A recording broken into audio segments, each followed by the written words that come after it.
The broadcast is now starting. All attendees are in listen-only mode. Well, hello and thank you, and I apologize for the delay to TechExcel's Resolve to Simplify IT Service Management webinar. Of course, we had some technical difficulties, and we're ready to get on our way, and we will still end on time. And so this is about a 45-minute presentation, and we appreciate your patience. Thank you so much. My name is Renee Alanis. I'm the Senior Marketing Manager here at TechExcel. TechExcel is proud to host for about the 7th year in a row our monthly webcast series. We hold informative webinars on various topics once a month throughout the year. So, little logistics. There's a question tab located in the lower right-hand corner of the GoToMeeting, GoToWebinar screen. I encourage you to type in your questions there, and we will answer them all at the end of today's discussion. Feel free, anything comes up, just send us a message and we'll get through them. And if we don't get through them, if we run out of time, we'll follow up with you directly as well. I'd like to introduce today's speaker, Prince Wong. Hopefully his computer is working now. Prince is a ServiceWise Senior Product Manager here at TechExcel. Welcome, Prince. Thank you, Renee. Are you all set? I think I'm going to turn everything over to you. Okay, if you will just make me presenter. There you go.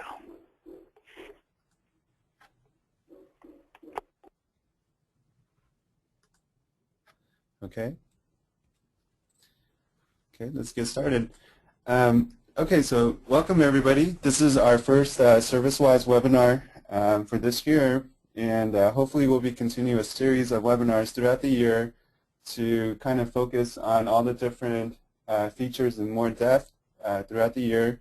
But today we're really going to talk about ServiceWise as a solution to helping you simplify your IT and service management. So we'll be covering a lot of basics. And if you have any questions at the end, please feel free to ask us. Okay, so a little background history about TechExcel. We were founded in 1995. ServiceWise was one of the first products that we shipped back in 1999.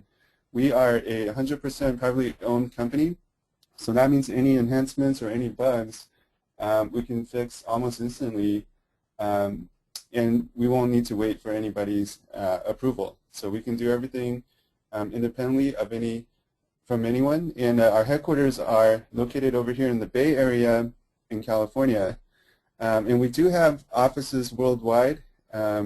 We have support and sales over in Chapel Hill, North Carolina as well, and offices in Richmond, UK, and Tokyo, Japan, as well as a couple offices over in China. So a little bit about ServiceWise. ServiceWise's current release is 9.2. We do 2 major releases per year, and then of course a monthly patch for any bug fixing, or sometimes maybe even including some enhancements that you may have. So our current release is 9.2, and we're getting ready to release 9.3 at the end of February, and we plan on doing another webinar on the new features in 9.3 as well. So ServiceWise is used by companies of all sizes, and of course in a wide variety of industries as well. So one of our largest customers use ServiceWise for 3,000 support agents and have approximately 75,000 employees worldwide. So ServiceWise is a very scalable system, and it's scalable, and we also think about performance at the same time. So it is a very unique system that can be scaled down for smaller teams as well as for very large teams. One aspect of ServiceWise is that it's really easy to use and maintain, and it's really flexible and customizable. So in a way, this allows companies to pretty much grow organically without needing to worry about implementation costs and resources. So you can configure the system to how you want it to work and expand on it. Another thing about ServiceWise, it is idle focused. So we do have templates out of the box that support idle processes. So if you're currently today using idle, ServiceWise can meet your needs. Or if you're thinking about going idle, you can implement your own processes and kind of enable the different modules in idle as you go. So I just wanted to point that out for you. And so today with Simplifying IT, we're going to cover a couple main features. Mainly there'll be the self-service portal where employees can go ahead and submit incidents and kind of use the knowledge recommendation to self-service. Basically, they'll be able to also send web conversations over to the team members without needing to email or picking up a phone. It is also a service catalog that allows employees to submit different types of incidents where the incidents are based on smart screens or incident templates that you create for them. So it's easy to use for the employees. Now I did mention that it's a fully customizable workflow, which we'll see in a little bit, and it supports things like mandatory fields and setting up applicable owners throughout the workflow, as well as auto routing. So different types of incidents can be submitted automatically to different team members. And we will cover a little bit about service level agreements, as well as notifications and escalations. And lastly, there is synchronization with Active Directory so that your employee information is synced over automatically in real time. So just real quickly, ServiceWise really services, a variety of industries. So they range from universities, all the way over to retailers. Okay. Now, before we start demoing ServiceWise, kind of give you a background about the architecture and how ServiceWise works. So in ServiceWise, there's two types of projects. We have the ServiceWise base project, which you see kind of at the bottom, which houses the employee information and all sorts of knowledge articles and company assets. So things that are common in general across your business will be stored in the base project. Up on the top, we do have what we call a work project, and a work project really is a project that has its own account types, its own team members, its own workflows, and its own business rules. So essentially what we can do is we can have multiple work projects linked up to the same base project. So in this case we have technical support, which has its own workflow, a human resources project, and maybe possibly a change management project, but different departments can create their own projects and basically link to each other and also link to the base project to share the employees. Now real quickly here is just a quick sample workflow here that I created for a support project. On the left hand side what you see is ServiceWise. So basic workflow where we send a ticket through level 1 support and into level 2, and if they can't resolve it, they may sometimes send it over to development. Over on the right hand side is a development project, so we can actually use another product for this, or we can just create a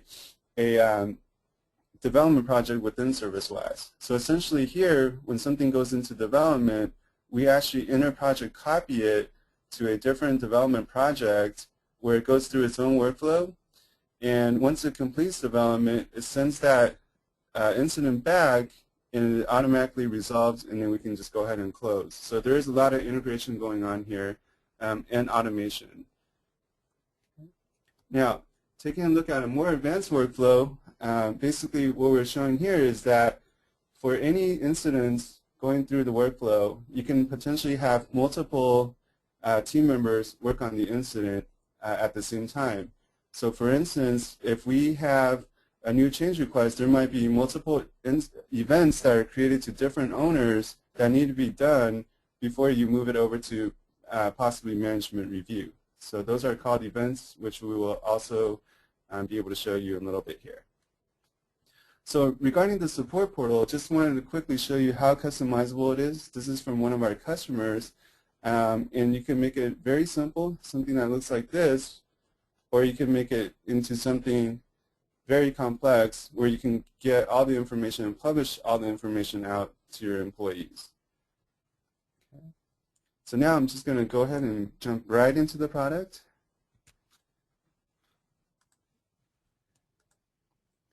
And we're going to go ahead and start off by using the help desk, the service desk here. So I'm just going to log in as a sample user. And ServiceWise basically is available in multiple languages. So if you do have teams worldwide, we do have multiple language support. And it also integrates directly with AD so that you don't have to log in here. Employees that log into their machines can, if they go to this URL, can automatically log in. So once we log in, we're in the employee portal, and this is really where you can see a variety of information that a technician may post to you. For example, on the left-hand side, we have our company news and maybe some common forms that may be used, and a couple of different announcements. So these can be all targeted to different team members based on their account type or based on their location. Another important thing is we can actually output an email warning or an outage warning or some kind of downtime ahead of time to our employees. So here we have a warning such as email services will be down on Saturday, and that could potentially only affect maybe the West Coast. So the East Coast employees may not see this message. So it could all be targeted towards a certain group of people. Down below, we also have the different types of requests. Okay, so different types of requests that can be submitted into the team. Okay. And then when we switch over to the incident list view, basically here we can see all the incidents that Anna or the person I'm logged in as can submit or has submitted in the past. So we can easily see all open incidents that Anna currently has.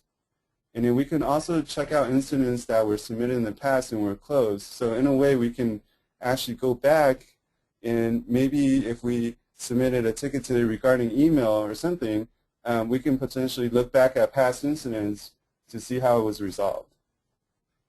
Okay. Now, in the Employee Info tab, basically you can configure your own employee information, and you can also change the look and feel of your entire portal. So this is personalized for you, and then as well as being able to search on existing knowledge articles that may help you with your issue. So over here we can categorize the different knowledge articles into different folders. Right here the employee really doesn't have any access to be able to change anything. The knowledge articles are all published out by the team members, by the technicians. So we're going to go ahead and take a quick look at Submit New here. So the Submit New really uses different forms and different what we call incident templates. So for example, a new hire request may look very different than submitting an incident or a trouble ticket. So I'm going to go ahead and click on that. And what we see here is fields that are indicated in red are basically mandatory, so you have to fill those out. We do have a little spell checker on the side, and we're able to do attachments as well. So here I'm just going to go ahead and submit a new ticket. Maybe we say something like need help configuring Outlook with Zimbra. All right, and then we're able to select a category, and the category and category detail fields are actually related. And what I mean by that is if I select category here, for example, if it's a email issue, then the category details should all be based on the email issue. So if I switch over to database issue, I may see a different set of details that I need to fill out. So this is what we call parent-child relationship. Down here we can, of course, indicate the priority, and then we can put down a title. Okay. Now, of course, if we do have AssetWise turned on, we can actually indicate which asset we want to submit this incident against. And then lastly, we can go ahead and do any attachments or screenshots of our problem. Now, I do have knowledge auto search enabled, so we're able to search the knowledge base before we submit this ticket. So when I hit submit, and I'm going to continue with no asset selected, it should search for knowledge base and then return back to us articles that might be related. Okay. So we can easily just pull up the article just by clicking on the link, and we can give it a rating. Okay. So here we also have the ability to talk with the team. So we can submit a web conversation. So I can write something like, hi, I need help with this. And then kind of just submit it over to the team. Okay. Now back to the submit new, let's kind of take a look quickly at another incident template, for example. So for example, we have the hardware request, and it's a completely different form, and you kind of see information already being filled out. So we can set up incident templates to have information automatically populated for employees to use to submit an incident. So here, pretty much all the information is filled out, and all we really need to do is just go ahead and submit. So less work for the employee. Just go ahead and submit your issue based on one of the templates. Okay, so now we're going to go ahead and jump into the portal here. This is the team member portal. Okay, so in the team member portal, we again do have a dashboard. It's very similar to the employee portal, except we can put in many more different reports in here. So we do have our calendar, we do have announcements, and we do have a couple of reports that I selected to put on my dashboard. So the dashboard is widget based. So that means we can drag and drop the widgets around to however we like, whatever we feel most comfortable with. And over here on the incident view, what we're really seeing here is just a list of all the incidents that I'm possibly working on, or in this case, incidents that are owned by all members of the team. So this is privilege based. So for example, right now I'm actually the director of support, and I'm able to see everybody's incidents. But to work on a daily basis, you probably want to just filter down to maybe just yourself. Okay. Now, other filters we have on here are status filters. So every status that's possible in the workflow is listed here, and you can kind of group all the open statuses together or form your own custom groups. So for example, if I want to see all tickets that are currently owned by Terry Johnson and maybe in level 1 support, I can go ahead and just do that. Okay, we can also filter incidents by different employees or search against employees or incidents submitted by a specific employee. We can also create search queries to be used at a later time as well. So if I click on advanced search here, all the fields we created against the incident, all the incident properties are listed out here. Okay, so any custom fields that you create, you can use to search against. Now we do have, in ServiceWise now, 9.2, we do have the ability to set up unlimited fields.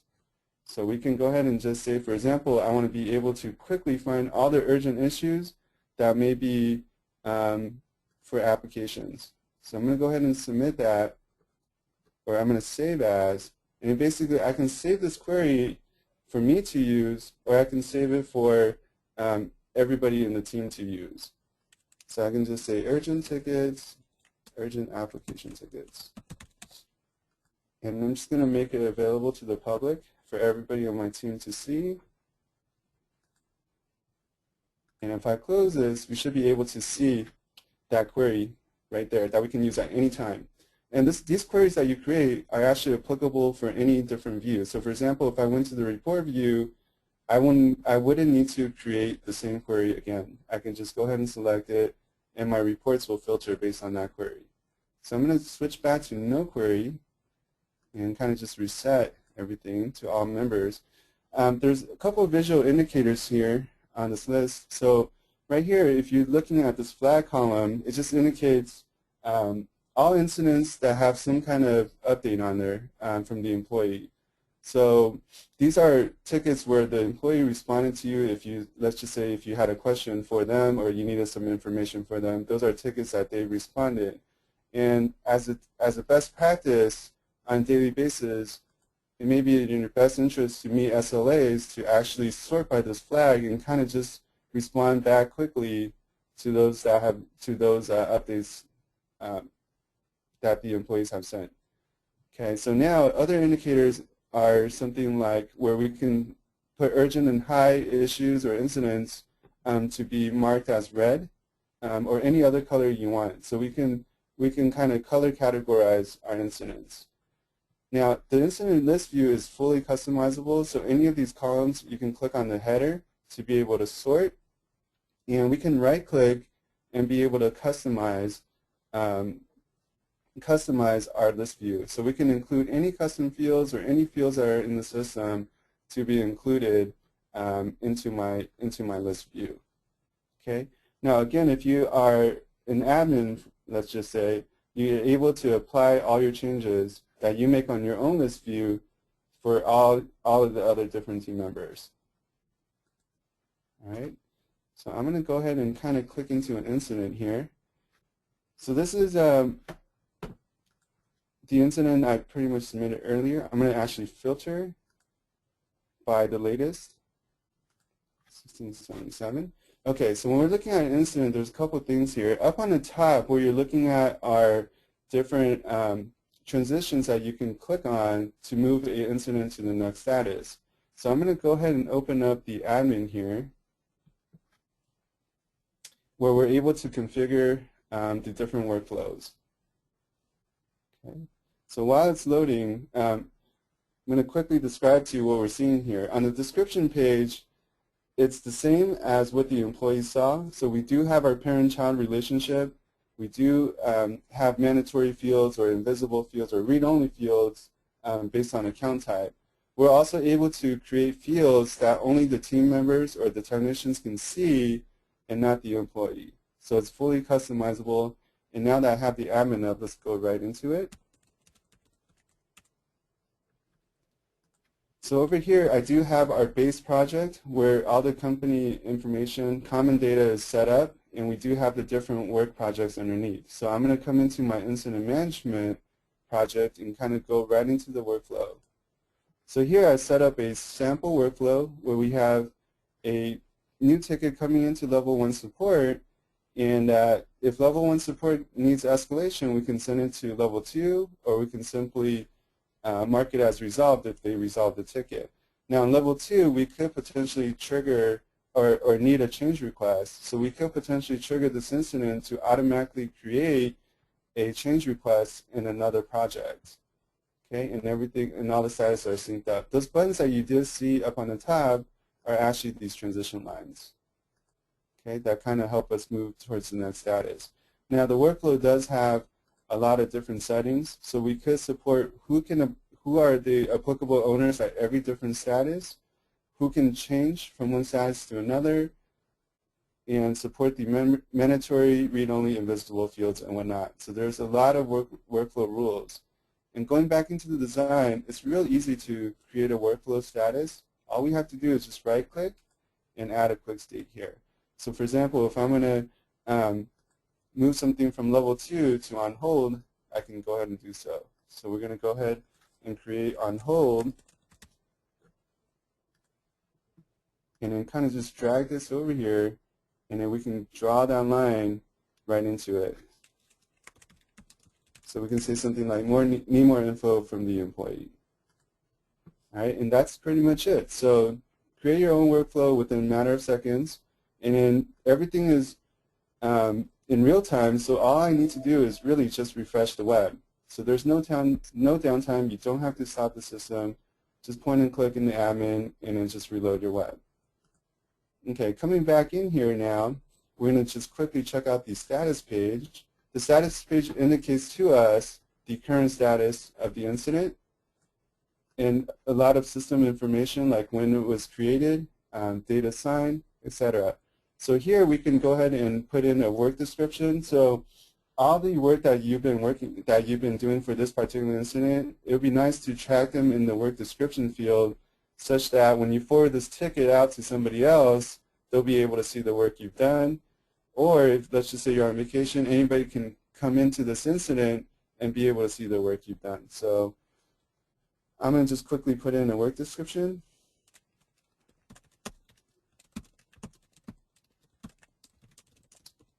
Okay, and then we're able to automatically apply a support plan.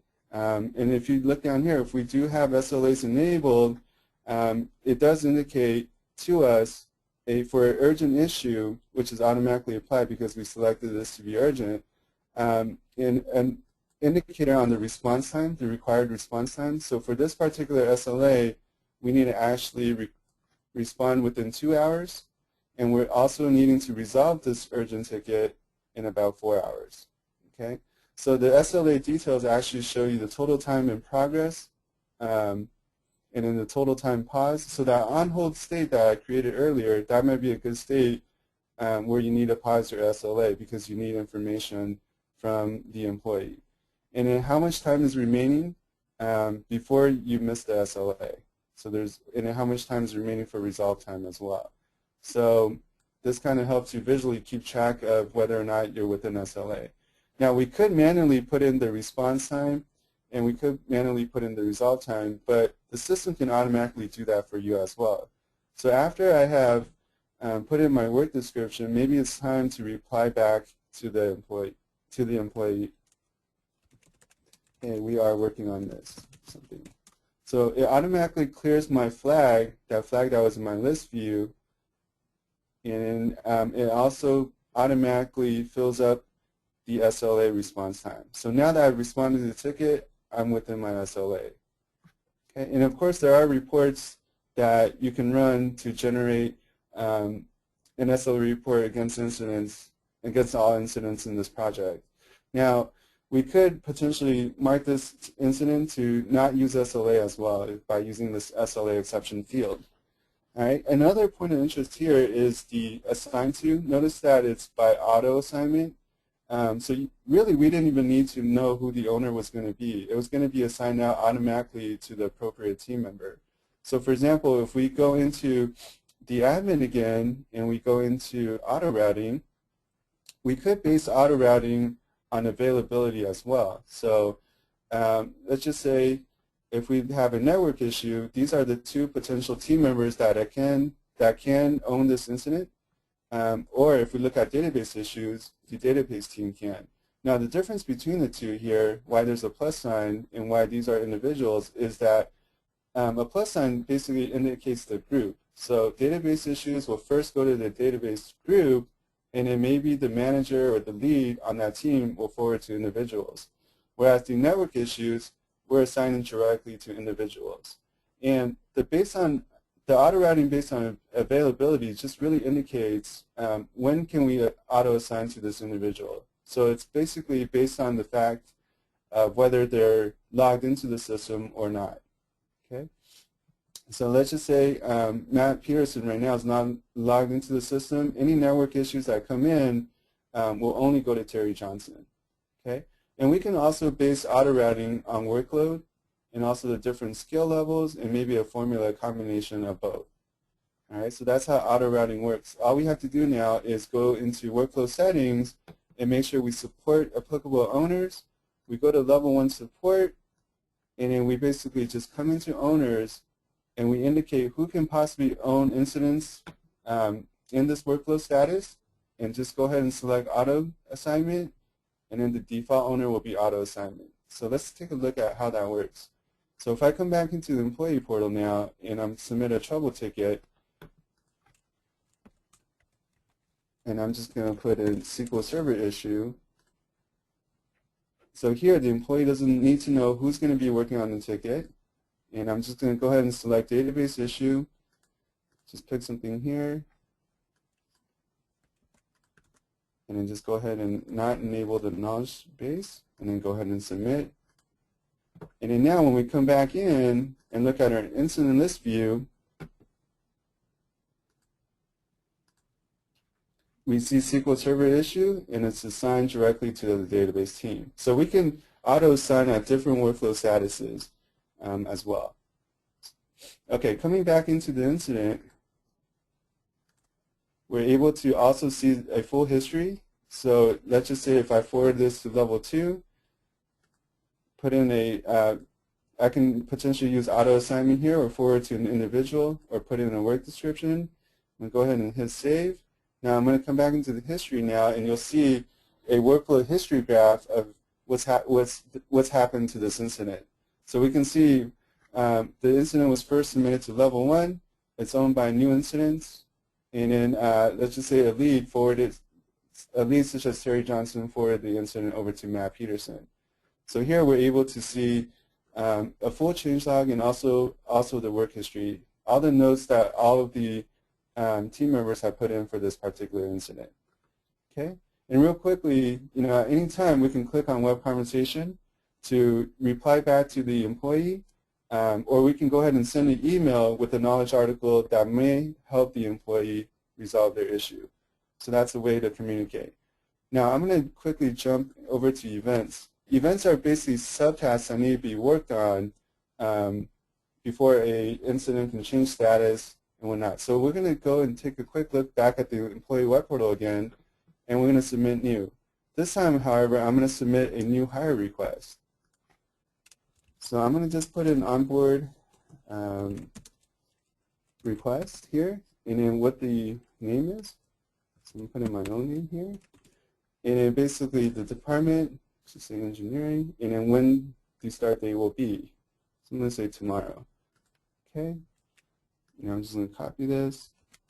Now if you notice, we do have another question here where we're able to submit with a form. So not only do we fill out these fields, but we can go ahead and fill out a form as well. So if I hit submit, this is a form that needs to be filled out for an equipment request. And what happens is this form will actually become an attachment.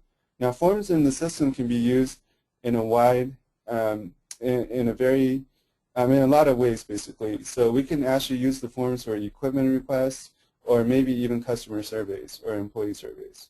Okay, so we're going to go ahead and just fill out some details here, just the mandatory fields, and I'm going to go ahead and hit submit.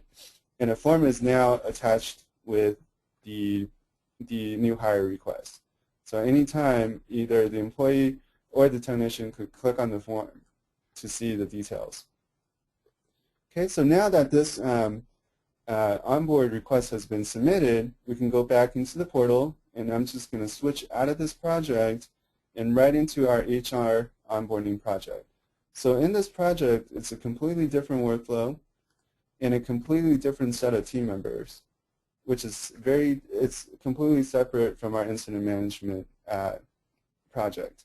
Okay, so this workflow is really simple. Just a new hire request comes in as a new hire request in that status, and potentially, if we need to purchase equipment, or while we're purchasing equipment, and then basically the request is complete and the request is closed out.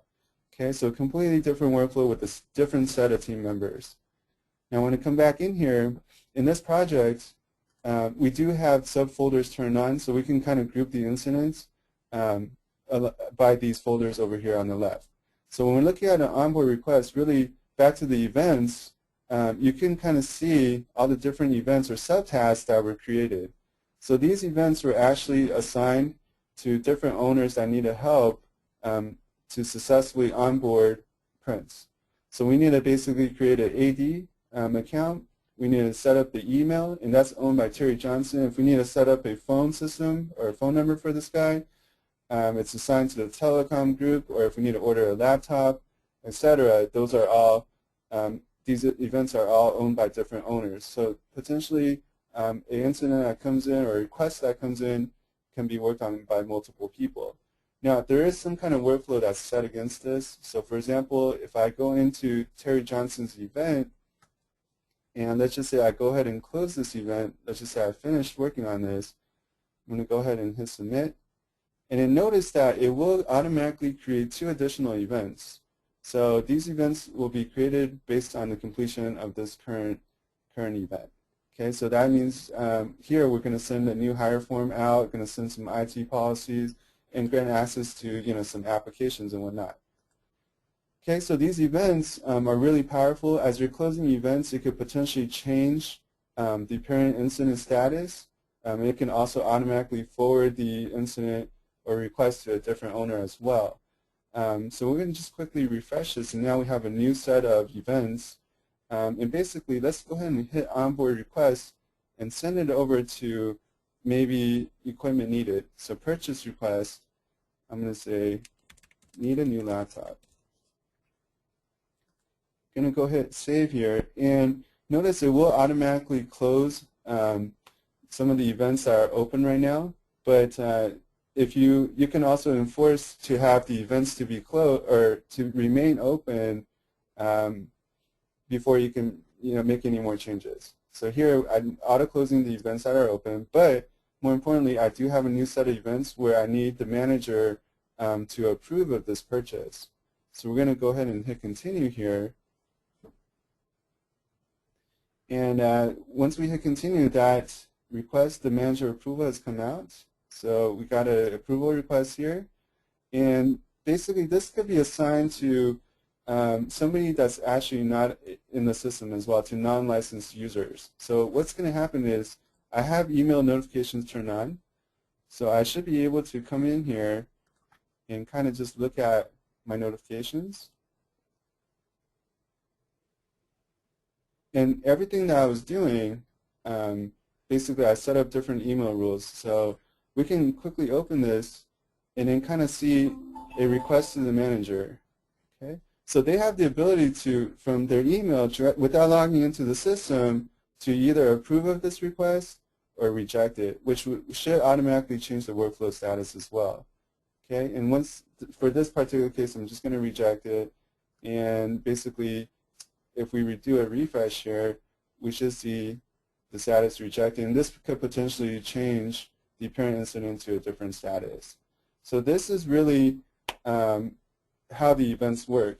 It's really powerful. You can do things concurrently, and you can automatically trigger certain things to happen. So that's pretty much the events. We're going to hop back to incident management now and kind of complete the process here. So going back to my configuring Outlook with Zimbra, we can actually go ahead and request a change. Okay, let's just say for some reason we needed to request a change. So we can save this, and it will actually submit a change request to the change management project. Okay, so we're going to hit continue, and then we can actually see in the change management project, it's a different set of workflow. It goes through the advisory board, and eventually the change gets implemented, and it will automatically change the status back. I probably will not have enough time to show you that today, but we're going to go ahead and just manually and say change has been implemented, hit save, and then now we're going to notify the employee that the change is completed, and notice the event gets automatically created to call the employee to let them know. So we're going to continue. Along the ways, as we're forwarding things, we're also able to track our time too. So we're able to record, if this service track module is enabled, record how much time we spent against the incident based on different categories. Maybe development work, maybe troubleshooting, etc. We can record different time entries, and then of course we can record time against events as well. So I'm going to go ahead and hit resolved here, and just basically close this incident. This should be resolved now. And basically an incident notification will go out to the employee. So I'm going to go ahead and save this. And notice I can't really close it because I haven't indicated to the system that I've called the employee.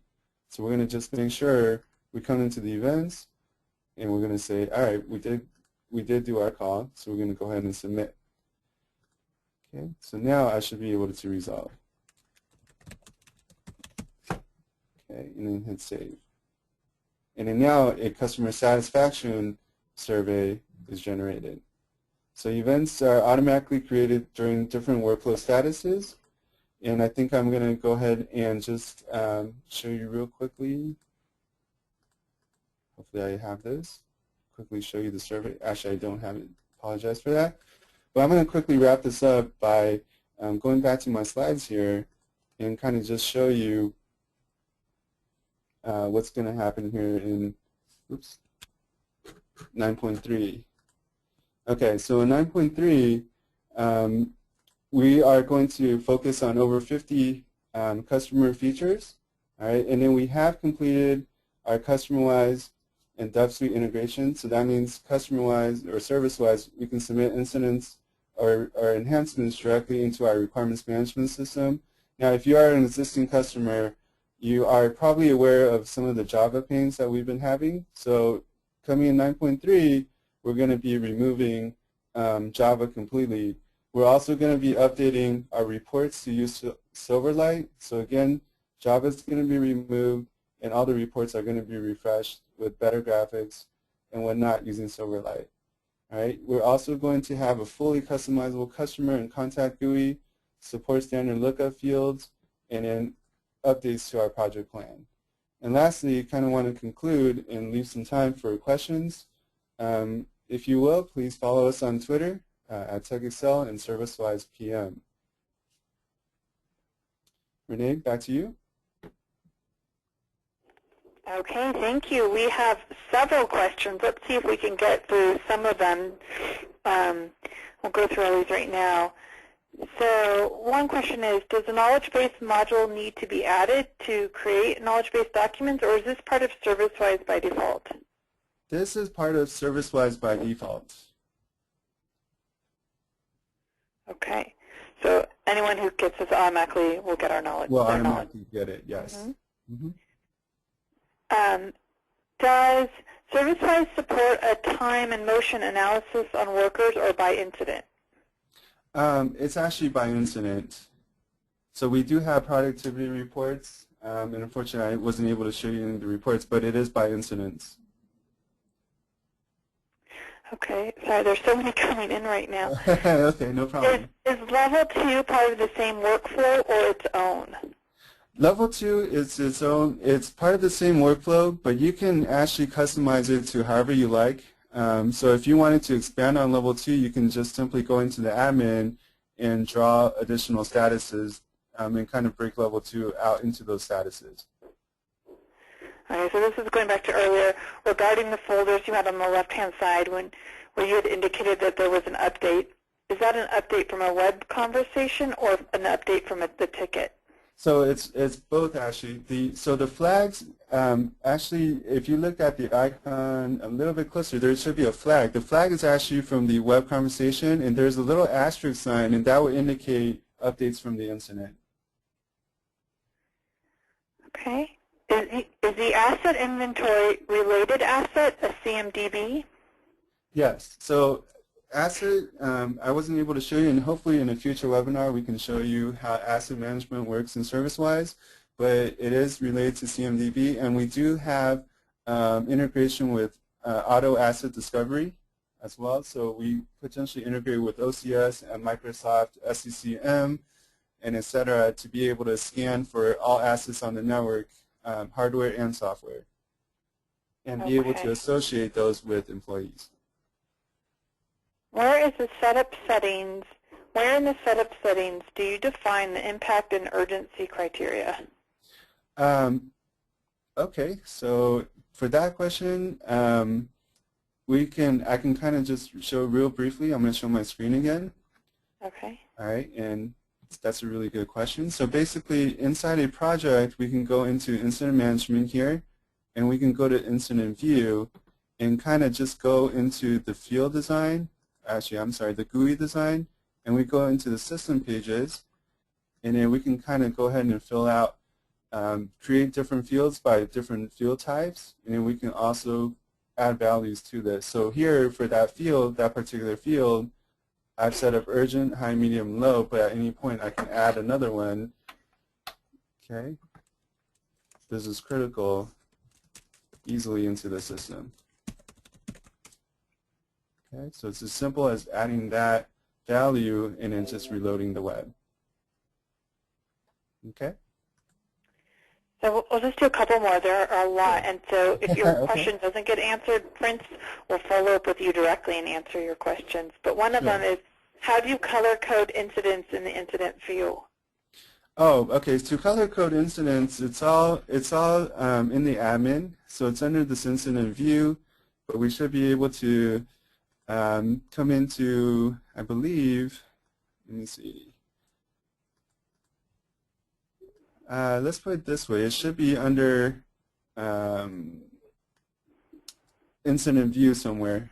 Unfortunately, I can email reply back to that particular question. Okay, Prince will send out some tips to everyone. Yeah. There are some people asking for a PowerPoint. So everyone today will receive this presentation is being recorded, and everyone today will receive a link to the recording, which will have the PowerPoint as well for you to follow up. So that will look for that in the next couple of days. And, sorry, there's so many coming in. Let's see. Okay. Can multiple events be spawned in a workflow?